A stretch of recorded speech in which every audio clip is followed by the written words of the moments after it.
سوره زاریات یعنی بادهای خاک پراکنده ساز در مکه نازل شده است و از 60 آیت عبارت است.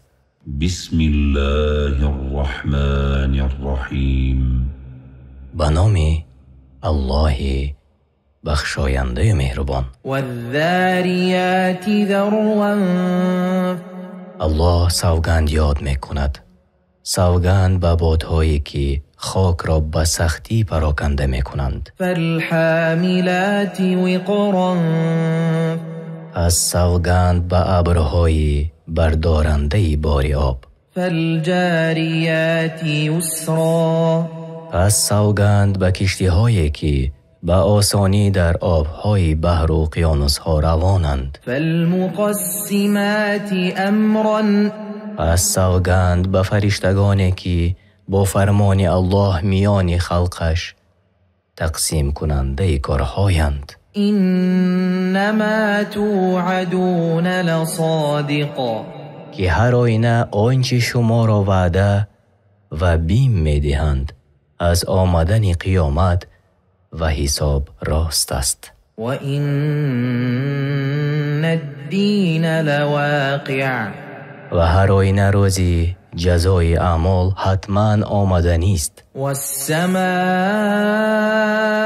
ذات الحبک.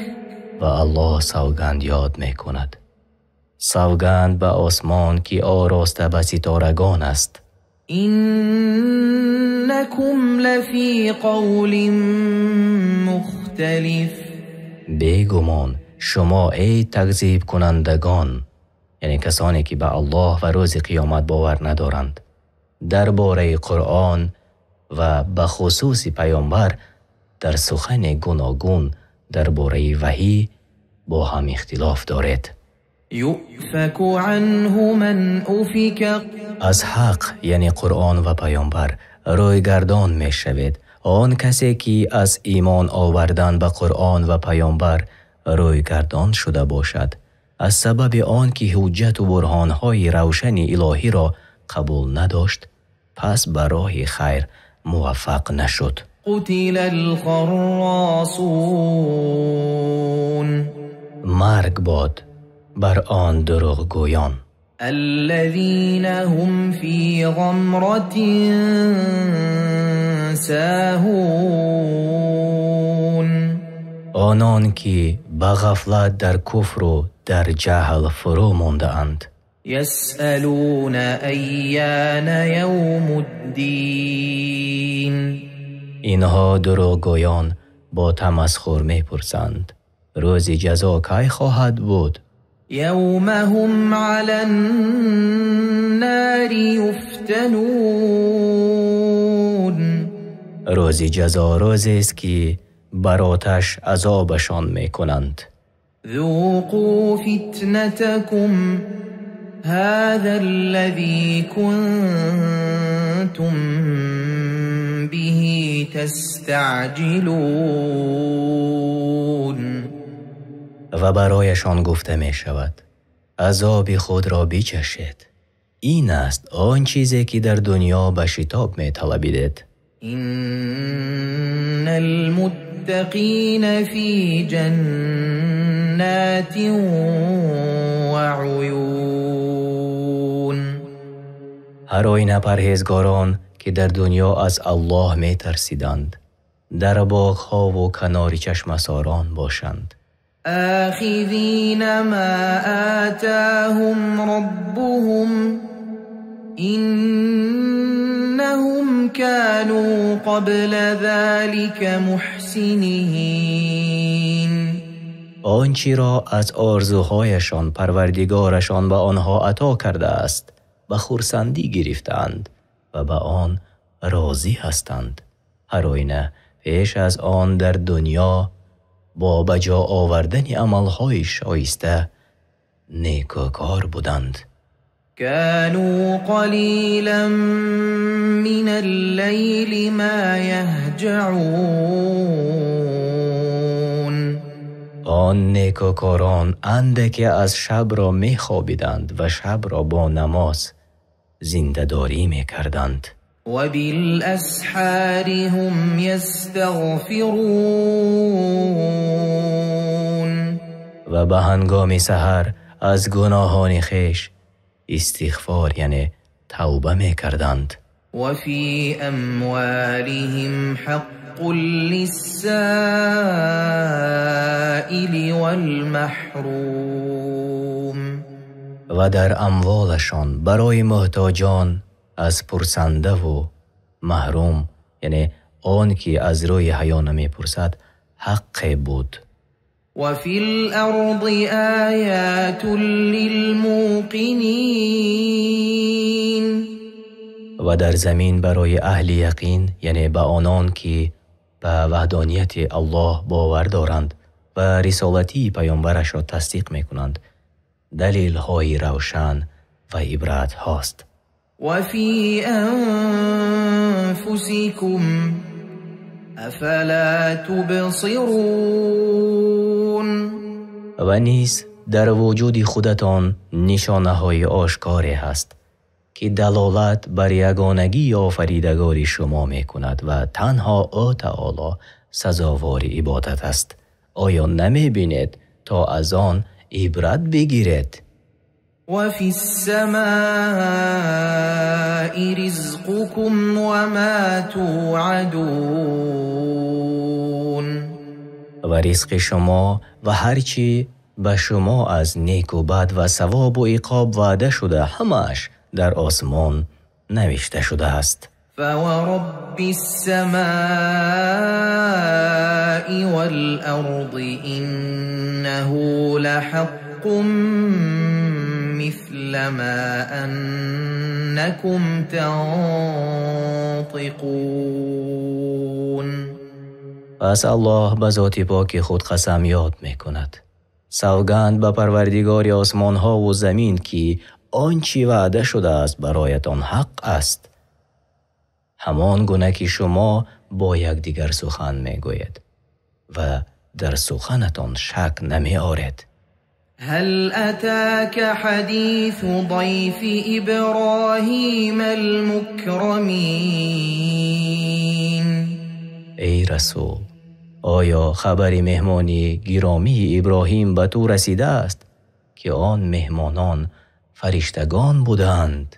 إذ دخلوا عليه فقالوا سلاما قال سلام قوم منكرون آنگاه که نزد او آمدند و گفتند سلام، گفت سلام شما مردمی ناشناسید. فراغ إلى أهله فجاء بعجل سمين در نهان و شتابان نزد اهل خود رفت و قصد به گوساله فربه کرده آن را کشته بریان کرده آورد. فقربه إليهم قال ألا تأكلون طعام را به نزدشان گذاشت و با لطف و مهربانی گفت چرا نمیخورید؟ فأوجس منهم خيفة قالوا لا تخف وبشروه بغلام عليم آن هنگام که دید که نمیخورند پس در دلش از آنها ترس یافت. گفتند یعنی برایش مترس، ما پیامبران الله هستیم و او را به پسر دانا بشارت دادند که همسر او ساره برایش تولد می کند و چون به حد مردی می رسد آنگاه بسیار دانا و آگاه از علم الهی می شود و او اسحاق علیه السلام است. فأقبلت امرأته في صرة فصكت وجهها وقالت عجوز عقيم پس چون زنش بشارت ملائکه ها را شنید فریاد زنان یعنی از تعجب آمد و بر چهرهش زد و گفت چگونه تولد میکنم حال آن که من پیرزنی نازا هستم. قالوا كذلك قال ربك إنه هو الحكيم العليم. ملائکه ها برایش گفتند پروردگاری تو همچنین فرموده است آنچه به تو خبر داده ایم و او تعالی بر هر چی قادر است، پس در قدرت او تعجب نیست و هر آینه او حکیم است، همه اشیا را به حکمت خود در جایش میگذارد و به شایستگی بندگانش داناست. قال فما خطبكم أيها المرسلون. ابراهیم به ملائکه ها گفت ای رسولان به چی کار آمده اید؟ قالوا إنا أرسلنا إلى قوم مجرمين. گفتند ما هر آینه به سوی مردم تباهکار فرستاده شده ایم، یعنی قوم لوط. لنرسل عليهم حجارة من طين. تا پاره های سنگ های گیلی بر سرشان بباریم، هلاکشان سازیم. مسومة عند ربك للمسرفين. که بر آن سنگ ها از جانب پروردگارت برای از حد گذشتگان، یعنی در گناه، نشانه گذاشته شده است. فأخرجنا من كان فيها من المؤمنين. پس همه کسانی را که در آنجا ایمان آورده بودند از دیار قوم لوط بیرون آوردیم. فما وجدنا فيها غير بيت من المسلمين. و در آن شهر جز یک خانه دیگری از فرمان برداران نیافتیم و آن خانه لوط علیه السلام بود، مگر همسرش که او از هلاک یافتگان بود. وتركنا فيها آية للذين يخافون العذاب الأليم. و در آن سرزمین برای کسانی که از عذاب دردآور می‌ترسند نشانی که دلالت بر هلاک کفار است باقی گذاشتیم. وفي موسى إذ أرسلناه إلى فرعون بسلطان مبين. و در قصه موسی برای کسانی که از عذاب دردناک می‌ترسند نشانه قرار دادیم، آنگاه که او را با دلیل‌های آشکار، یعنی با معجزه‌های روشن، نزد فرعون فرستادیم. فتولى بركنه وقال ساحر أو مجنون. و فرعون به همه نیرویش روی گرداند و گفت این موسی جادوگر است یا دیوانه. فأخذناه وجنوده فنبذناهم في اليم وهو مليم. پس فرعون و لشکرهایش را فرو گرفتیم و به بحر انداختیم و او به سبب کفر و انکار حق سزاوار ملامت بود. وفي عاد إذ أرسلنا عليهم الريح العقيم. و نیز برای اندیشه کنندگان عبرت است در هلاک شدن قوم عاد، چون باد عقیم را بر آنها فرستادیم، یعنی بادی است که در آن خیر و برکت نیست، در کجایی که وزد آنجا را به ویرانی میبرد. ما تذر من شيء أتت عليه إلا جعلته كالرميم. به هر چیزی که میوزید آن را باقی نمیگذاشت مگر که آن را چون استخوانی پوسیده میگرداند. و فی ثمود اذ قیل لهم تمتعوا حتی حین. و نیز پند و عبرت است در هلاک شدن قوم ثمود، چون به آنها گفته شد زمان چند تا به آخر رسیدن عمرتان بهره برید. فعتوا عن امر ربهم فاخذتهم الصاعقه وهم ينظرون.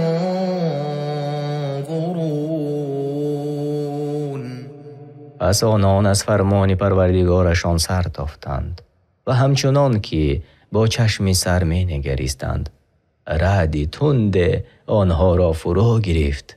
فما استطاعوا من قیام وما كانوا منتصرین. پس نتوان گریختن و نتوانی به پا ایستادن داشتند و نه انتقام گیرنده بودند تا خود را کمک کنند. و قوم نوح من قبل انهم كانوا قوما فاسقین. و پیش از آنها گروه قوم نوح را هلاک ساخته بودیم، زیرا آنها قوم فاسق بودند، یعنی قومی که مخالف امر الله تعالی و از طاعت او تعالی بیرون بودند. والسماء بنيناها بأيد وإنا لموسعون. و اما آسمان را با قوت و قدرت عظیم بنا کردیم و آن را سقف برای زمین قرار دادیم و حقا که ما بر پهناوری کنارهای آن تواناییم. والأرض فرشناها فنعم الماهدون. و زمین را پهن کرده ایم و برای زندگی مردمان آماده ساخته ایم، پس چی آماده کنندگانی خوبی هستیم. و من كل شيء خلقنا زوجين لعلكم تذكرون. و از هر چیز یعنی موجودات جفت بیافریدیم باشد که از قدرت الهی عبرت گیرید. ففروا الى الله اینی لکم منه نذیر مبین. پس پیامبر گوید ای مردم از عذاب الله به سوی رحمت الله به وسیله ایمان آوردن به الله و رسولش و به پیروی نمودن و عمل کردن به فرمانش بگریزید. هر آینه من شما را از جانب او بیم دهنده آشکارم. تفسیر طبری، یعنی هر وقتی که به پیامبر صلی الله علیه و سلم مشکل دچار می شد زود به نماز می ایستادند. این است مراد از گریختن به سوی الله. ولا تجعلوا مع الله إلها آخر إني لكم منه نذير مبين. و با الله یکتا معبود دیگری را نپرستید. هر آینه من شما را از جانب او بیم دهنده آشکارم. كذلك ما أتى الذين من قبلهم من رسول إلا قالوا ساحر أو مجنون. همین گونه که قریشی ها پیامبرشان محمد صلی الله علیه و سلم را دروغ میبرند، هیچ پیامبری به سوی مردمانی پیش از آنها نیامد مگر این که گفتند او جادوگر یا دیوانه است. اتواصوا به بل هم قوم طاغون. آیا به گذشتگان و آیندگان دروغ برآوردن پیامبران را با یکدیگر وصیت کرده بودند؟ نه، بلکه آنها مردمی سرکشی بودند که دلها و عملهایشان در کفر ورزیدن و سرکشی کردن مانند یکدیگر است. پس آیندگانشان چنین گفتند چنان که گذشتگانشان گفتند. فتول عنهم فما أنت بملوم. پس ای رسول از مشرکان روی بگردان تا فرمان الله در حق آنها به تو نازل گردد. کسی تو را ملامت نخواهد کرد، زیرا آنچه را که بر عهده تو بود به آخر رسانیده ای. وذكر فإن الذكرى تنفع المؤمنين. و پند ده، براستی که پند دادن به مؤمنان فایده می بخشد. وما خلقت الجن والإنس إلا ليعبدون. و جن و آدمی را نیافریدم مگر برای هدف بزرگ تنها مرا عبادت کنند، نه غیر مرا. ما أريد منهم من رزق وما أريد أن يطعمون. از آنها رزق نمی خواهم و نمی خواهم که مرا طعام دهند. یعنی الله تعالی خود احتیاج به خلق ندارد، بلکه آنها یعنی خلق همه به او احتیاج مندند.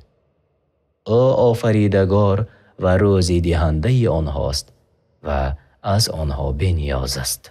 إن الله هو الرزاق ذو القوة المتين. هر آینه الله برای بندگانش روزی دهنده است و اوست صاحب تمام نیروی سختی استوار.